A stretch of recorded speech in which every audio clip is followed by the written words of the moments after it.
नमस्कार, आप जुड़ चुके हैं खालसा एक्सप्रेस न्यूज से। मैं रश्मि शर्मा, कैमरामैन शुभम भगत के साथ। दर्शकों, बात करें जम्मू की तो मंदिरों का शहर कहा जाता है, जहां एक तरफ मंदिर है, दूर से यात्रु आते हैं, एक तरफ माँ बावे वाली है और रघुनाथ मंदिर है, रणवीश्वर मंदिर है। वहीं दूसरी तरफ ऐसी जगह भी हैं जहां लोग जो कि आकर्षण का माध्यम है हमारे जम्मू को लेकर। मानसर की बात करें, पत्नी टॉप की बात करें, तो कहीं ना कहीं इकोनॉमी में बढ़ावा देने के लिए ये जगह काफ़ी हमारे लिए लाभदायी होती है। और इसी तरह से बात करें, जम्मू के कुछ इस तरह के रेस्टोरेंट्स भी हैं जो कहीं ना कहीं हमारे जो बाहर से टूरिस्ट आते हैं, हमारे यात्री आते हैं, उनके लिए भी एक आकर्षण का माध्य है। कहीं ना कहीं हमारे जम्मू की खूबसूरती में चार चांद लगाते हैं। दर्शकों, इस समय हम खड़े हैं सिद्रा रोड पर, जहां मैड ग्लैड रेस्टोरेंट है। पहले भी हमने अपनी जनता को यहाँ का नज़ारा दिखाया था, कितना सुंदर व्यू है यहाँ का कि हर कोई चाहता है यहाँ आना, हर कोई चाहता है इस नज़ारे का लुत्फ उठाना। पर आज ये रेस्टोरेंट सुनसान पड़ा हुआ है, ये हम बताना चाहेंगे, क्योंकि जब शुरू से हम आए थे, जब ये खुला था, उस समय लोगों को पता भी नहीं था कि आखिर ये जगह भी कोई है। पर अब ये जगह देखिए किस तरह से आकर्षण का माध्यम बन गई है। इस तरह की चीज़ें बाहर से जो हमारे टूरिस्ट आते हैं, बाहर से हमारे लोग आते हैं, उनके लिए एक आकर्षण का माध्यम है और लोग यहाँ पर आके लुत्फ भी उठाते हैं। यहाँ पे लिखा हुआ है क्लोज्ड, मैड ग्लैड रेस्टोरेंट है। यहाँ पे जो एक कागज़ लगा उसके ऊपर लिखा हुआ है क्लोज्ड। आखिर क्यों क्लोज्ड है, किस लिए क्लोज्ड है, किस आर्डर के तहत इन रेस्टोरेंट्स को क्लोज किया गया है, हम ये भी जानेंगे यहाँ के जो नीतीश गुप्ता जी हैं इनसे भी, कि आखिर ये क्लोज का बोर्ड क्यों लगा है। जी सर। कारण तो मैम हमें भी नहीं पता जी। क्लोज हमने क्यों करवाया है। हमें सुबह इंफॉर्मेशन आती है, कुछ डिपार्टमेंट के लोग आते हैं जो हमें बोला जाता है रेवेन्यू डिपार्टमेंट से हैं, और हमारा थाना जो बावे पड़ता है वहाँ के SHO मैम आते हैं साथ में, हमें बोला जाता है कि रेस्टोरेंट क्लोज किया जाए। हम उनसे रीज़न पूछते हैं तो उनका कहना है जी हमें ऊपर से ऑर्डर है, आप DC ऑफिस जाइए, वहाँ पे आप उनके PA से, तहसीलदार साहब से मिलिए, तो अपने पेपर्स दिखाएं तो हमें ऊपर से ऑर्डर आएंगे तो आपको देंगे। तो मैंने बोला मैम मेरे पास म्यूनसिपैलिटी एक दो बार पहले भी हमें 1-1.5 महीने से बहुत ज़्यादा हरासमेंट हमें की जा रही है। रेवेन्यू डिपार्टमेंट से पहले भी हमारे पास लोग आए, उन्होंने हमारे पेपर। हरासमेंट करने का क्या वजह है, क्या कारण है? जिस तरह से आप कह रहे हैं कि रेवेन्यू डिपार्टमेंट भी आता है, जम्मू म्यूनसिपल कॉरपोरेशन भी आती है, आखिर किस वजह से वो आते हैं? वजह मैम हमें भी नहीं समझ आ रही है। जिसको पूछो वो कहता है जी ऊपर से ऑर्डर है। अब यहाँ की जनता, ऊपर से ऑर्डर कहाँ से होता है? मैं ऊपर की कोई ना कोई तो जगह होती है, ऊपर तो भगवान ही है, पर ऊपर वाला ये यहाँ पे दुनिया में कौन सा ऊपर? यही तो हमें समझ नहीं आ रहा। हमारी गवर्नमेंट एडमिनिस्ट्रेशन एक मिडिल क्लास को ऊपर आने ही नहीं देती, हाई क्लास को प्रमोट कर रही है, चाहे बात सेंटर की जाए, पूरे इंडिया की जाए, चाहे जम्मू की जाए। कितने और रेस्टोरेंट्स हैं जिनको बंद करने के आदेश दिए? मैम यहाँ 5-6 रेस्टोरेंट हैं जो हमारे आसपास, उनको बंद किया गया है। कोई इस तरह का रिटर्न इंटीमेशन, रिटर्न डॉक्यूमेंट आप तक पहुंचा है कि जिसके माध्यम से आपको कहा गया हो कि रेस्टोरेंट को बंद करें? मैम हमें कोई रिटर्न में नोटिफिकेशन नहीं दी गई, कोई रिटर्न डॉक्यूमेंट नहीं दिया गया, कुछ भी हमें नहीं दिया गया। हमें सिर्फ एक वर्बली बोला गया, एक इनडायरेक्टली हमें धमकी दी गई कि अगर आप खोलेंगे तो आपको आपके ऊपर केस लगाएंगे, ऑफेंस का केस लगाएंगे, आप पे कार्रवाई की जाएगी। किस चीज़ का? ये तो काफ़ी देर से आपका खुला हुआ है ये। मैम हमारा ऑलमोस्ट 1.5 साल हो गया हुआ है खोले हुए, काफ़ी टाइम से खुला है। इवन हमारे पास सारी लीगल फॉर्मेलिटीज़ हैं। मैंने ये तक बोला कि मेरे पास स्टे ऑर्डर्स की कॉपी है, मेरे पूरे कोर्ट से वेरीफाई करवाए हैं। 7 पेजेस हैं इसमें, पूरा मजिस्ट्रेट साहब ने। जैसे हम आपको लगातार यहाँ के विजुअल बताते हैं, सवाल यहाँ ये खड़ा होता है कि एडमिनिस्ट्रेशन पेपर्स 1.5-2 साल के तक सोई थी क्या? प्रॉपर ये मालकियत जगह है, इसमें इंतकाल की कॉपी लगी है, गिरदौर की कॉपी लगी हुई है, हमारे पूरे लीगल डॉक्यूमेंट, GST नंबर, C फॉर्म, O फॉर्म, नागा फॉर्म, हर एक चीज़ हमने अटैच की है। फिर क्या नीतीश जी, क्या कहेंगे? हमें खुद समझ नहीं आ रहा कि देखिए किस तरह से, जिस तरह से आपने कहा डॉक्यूमेंट भी है, सब कुछ है, और 1.5 साल से अगर प्रशासन अभी इस समय हरकत में आया है, तो क्या सवाल ये है कि 1.5 साल से प्रशासन सोया था? ऑब्वियस सी बात है कि हम 1.5 साल से काम कर रहे हैं। अगर हमारा बंद ही करवाना था, जब हमने खोला था तब करवा देते। इतना इन्वेस्टमेंट करने के बाद, इतने लोन्स लेने के बाद हमने बड़ी मुश्किलों से स्टार्टअप किया है। 5-6 महीने हमने वैसे ही बंद रखा कोविड के बाद। 5-6 महीने मैं इसलिए बोलूँगा क्योंकि बाकी बिजनेस इन्होंने 3-4 महीने के बाद रन हो गए थे। हमारा रेस्टोरेंट और होटल लाइन काफ़ी टाइम के बाद हमें रिलीफ मिला था, 1-1.5 महीने के बाद, वो भी कुछ 1% काफ़ी SOPs के साथ, कुछ परसेंटेज के साथ। तो हमें तो होटल लाइन को वैसे ही बड़ा नुकसान हुआ था, बिजनेसमैन को तो हुआ ही। उसके बाद जॉब्स लोगों की नहीं है, प्राइवेट नौकरियां नहीं है, सरकारी तो है ही नहीं है, प्राइवेट भी नहीं है, लोगों की प्राइवेट नौकरियां भी जी चली गई। पूछना चाहेंगे आपके यहाँ कितने एम्प्लॉइज काम मैम करते 30 से 35 एम्प्लॉयज़ हैं मेरे पास, हैं? उसमें 3 से 35 30 घरों की हाँ। परिवार मैम चलता है 30 से 35 नहीं मैं बोलूँगा, मैं 100-150 लोगों के घरों को बोलूँगा। उसका बिल्कुल, रीज़न है क्योंकि एक चेन बनी होती है। मेरे पास डेली वेजर्स भी बहुत आते हैं, बहुत से डिपार्टमेंट के मतलब आपके जैसे वेंडर्स हैं हमारे, हाँ, बिल्कुल। जो हमें सप्लाई देते हैं। बिल्कुल कई गरीब लोग आते हैं, हमें सामान सप्लाई करते हैं, क्योंकि हम हर एक की मदद करना, आपने लॉकडाउन में देखा होगा, हमने बिल्कुल। सोशल वर्क भी काफ़ी किया था। तो हम उनको ज़्यादा प्रमोट करते हैं जिनको नीड हो। जी। तो मेरे ख्याल से एक चेन चल रही है, काफ़ी लोगों का घर हमारे थ्रू रोज़ी चल रोटी रहा है, चल रही रोज़ी रोटी चल रही है। तो कई लोगों को ये जम्मू चीज़ वैसे हाँ, ही जम्मू के वैसे ही हालात खराब है जिस तरह से कोरोना महामारी की मार, महंगाई की मार, जम्मू कश्मीर की बात करेंगे, पर जम्मू की बात करें तो काफ़ी क्राइसिस में हमारे जम्मू के युवा, हमारी जम्मू की आम जनता कोरोना का कहर से अभी निकले भी नहीं बाहर।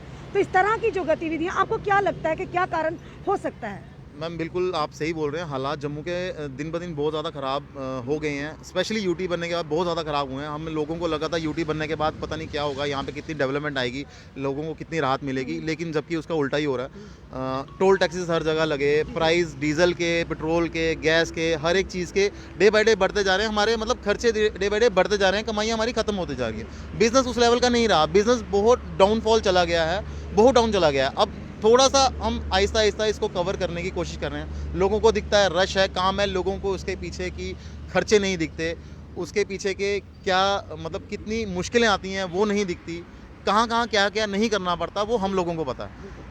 इतने लोग, कई लोगों को ये चीज़ रास नहीं आ रही, यहाँ पे गाड़ियाँ लगी होती हैं, लोगों का रश है। दूसरी चीज़ है कि एक टाइप से हम जम्मू को प्रमोट भी कर रहे हैं, एक टूरिज़्म को सपोर्ट कर रहे हैं। नेशनल हाईवे है, टूरिस्ट हमारे पास आते हैं। 2 साल पहले यहाँ पे सिदड़ा में मुझे नहीं लगता था फैमिलीज़ क्राउड कोई आता था, लोग आते हुए डरते थे, लोग क्योंकि रोड काफ़ी सुनसान होती थी। आज 11-12 बजे भी आप देखो कितनी रौनक लगी है, फैमिलीज़ आ रही हैं हमारे पास, कितनी गाड़ियाँ फैमिलीज़ की रुक रही हैं, कितनी गाड़ियाँ हमारे पास फैमिली की रुक रही हैं। जी जी। तो हमारे पास 80 से 90% क्राउड ही फैमिली का है। तो एक रोड भी ये प्रमोट हुई है, जम्मू को भी प्रमोट किया है, टूरिज़्म भी प्रमोट हुआ है उसकी। तो गवर्नमेंट को इस चीज़ को प्रमोट करना चाहिए। जी जी, एक तीखा सवाल आपसे पूछना चाहेंगे, क्योंकि हमारा कर्तव्य इस सवालों को भी जी, पूछना बिल्कुल, आपसे। क्या कोई ऐसी गतिविधि आपके इस मैड ग्लैड के अंदर होती थी, या यूं कहें कि जो समाज में एक अच्छा मैसेज नहीं देती थी, या वो भी कारण हो सकता है कि सुनने में लोग भी जिस तरह से सुनने में आ रहा है, हम अपने माध्यम से नहीं कुछ भी पुष्टि कर सकते, मे भी यहाँ पे लोगों की ये हो या ऊपर तक ये बात पहुँची कि यहाँ ड्रग्स का काम चलता है या इस तरह की कोई गतिविधि चलती है, ये हम आपसे जानना चाहेंगे। मैम आपको मैंने पहले ही बताया, मेरे पास 80 से 90% क्लाइंटेज फैमिली की क्लाइंटेज है, और मेरा एक ओपन टाइप रूफटॉप है, जी बिल्कुल ओपन है, बिल्कुल ट्रांसपेरेंसी है बिजनेस में। जी। जो भी दिखेगा आपको ओपनली दिखेगा, जी। ऐसा कुछ नहीं है। दूसरी चीज़ ये, बड़ी ईमानदारी से हम काम कर रहे हैं।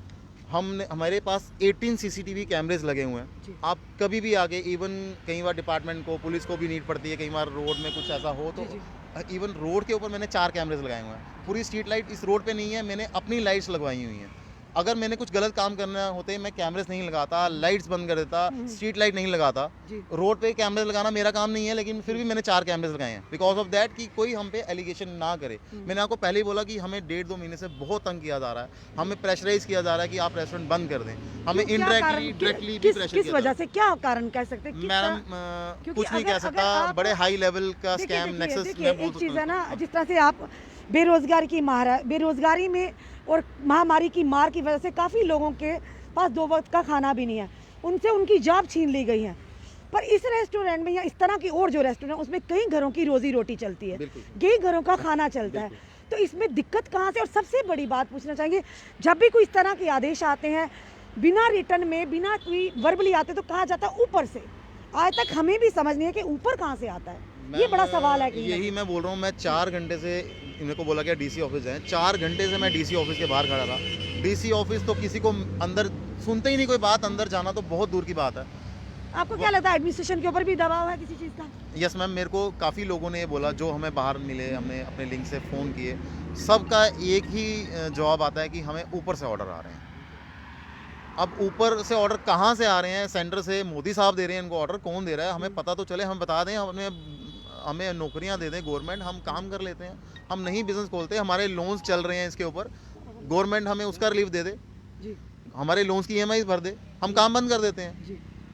तो इस समय तो कहीं ना कहीं जो लोग आपके यहाँ काम करते हैं, उनके ऊपर भी एक पहाड़ टूट पड़ा जिससे बंद, क्या कोई आपको बताएगा, टाइम पीरियड बताएगा, ड्यूरेशन कितनी देर तक बंद रखना है, क्या है क्या नहीं? मैम कुछ नहीं हमें बताया जा रहा, हमें सिर्फ इतना बोला गया कि आप बंद कर दें, अगर आप खोलेंगे तो आपके खिलाफ कार्रवाई होगी। That's it. हमें और कोई जवाब नहीं दिया जा रहा, हमारे फ़ोन्स नहीं उठाया जा रहे, हमसे बात नहीं की जा रही, हमारे से ढंग से कोई बात नहीं कर रहा। पूरी फॉर्मेलिटीज़, लीगल फॉर्मेलिटीज़, हर एक चीज़ है हमारे पास, लेकिन समझ नहीं आ रही हमें क्या हो रहा है। जी।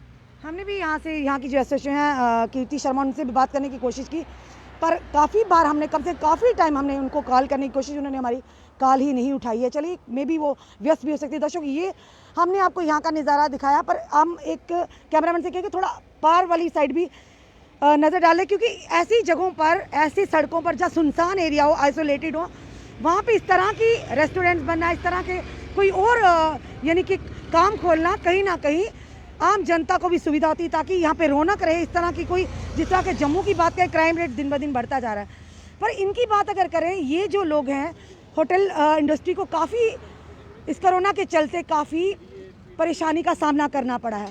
पर सबसे बड़ा सवाल ये है कि जो लोग यहाँ पर काम करते हैं, जो लोग यहाँ काम करते हैं, उनसे उनकी रोज़ी रोटी छिन जाए, उनके परिवार के मुंह से निवाला छिन जाए। और सबसे बड़ी बात, बंद करने के आदेश हैं वर्बली, रिटर्न में कोई आदेश नहीं है। ये किस तरह के आदेश है, किस तरह का दबाव है, किसका दबाव है, ये भी जस्टिफाई करना बहुत ही ज़रूरी होता है। जब भी किसी चीज़ को बंद करवाना हो एडमिनिस्ट्रेशन की तरफ, या किसी लगा आपत्ति हो, तो वो चीज़ की जस्टिफाई करना बहुत ज़रूरी होता है, चाहे वो रिटर्न डॉक्यूमेंटेशन हो, चाहे कोई ऑर्डर्स हो। पर जिस तरह से यहाँ के जो ऑनर हैं, उनका कहना है इस तरह का कोई भी ऑर्डर हमारे पास रिटर्न में नहीं पहुँचा है, तो समझ नहीं आता ये ऊपर का ऑर्डर आखिर कौन सा है। ये बड़ी बात है। आखिर क्यों, जिस तरह से इन्होंने कहा कि बार बार जम्मू म्यूनसिपल कॉरपोरेशन की तरफ से भी इनको हैरास किया जा रहा है और डीसी ऑफिस में जाने नहीं देते, तो आखिर ये अपनी बात लेकर कहाँ जाएंगे, ये सबसे बड़ा सवाल है। काफ़ी इश्यूज़ है हमारे सामने, हम अपनी जनता तक भी रखना चाहेंगे कि जहाँ पे ऑर्डर भी होता है म्यूनसिपल कॉरपोरेशन को, पर कहीं ना कहीं इलीगल जगहों पर जाकर उनको डिमोलिश करने का, उन पर कोई कार्रवाई करने पर कहीं ना कहीं जम्मू म्यूनसिपल कॉरपोरेशन के हाथ बंध जाते हैं, क्योंकि वो लोग इन्फ्लुएंशियल लोग होते हैं, पीछे किसी ना किसी आका का उनके हाथ होता है, तो उन जगहों पर वो हाथ नहीं डालते। पर हाँ, हाथ वहाँ डाला जाता है, कहते हैं गरीब को खुदा की मार। सबसे बड़ी बात है, जो इंसान रोज़ी रोटी अपनी मेहनत के बलबूते पे कमाता है, 4 लोगों को रोज़गार भी देता है, उस पर इस तरह की गाज गिरना, ये बहुत बड़ा सवाल है। चलिए देखते हैं आने वाले समय में क्या निकलता है, कि किन तथ्यों के आधारों पर इन रेस्टोरेंट्स को बंद किया जा रहा है, क्या तथ्य सामने निकल कर आते हैं, या जिस तरह से इन्होंने कहा कि वाकई कोई ऊपर से दबाव है। आज तक हमने भी काफ़ी कवरेज की हैं, ऊपर से किसका दबाव है ये हमें समझ नहीं आया। जुड़े रहिए ऐसे हमारे साथ अगले अपडेट के लिए। जय हिंद, जय भारत।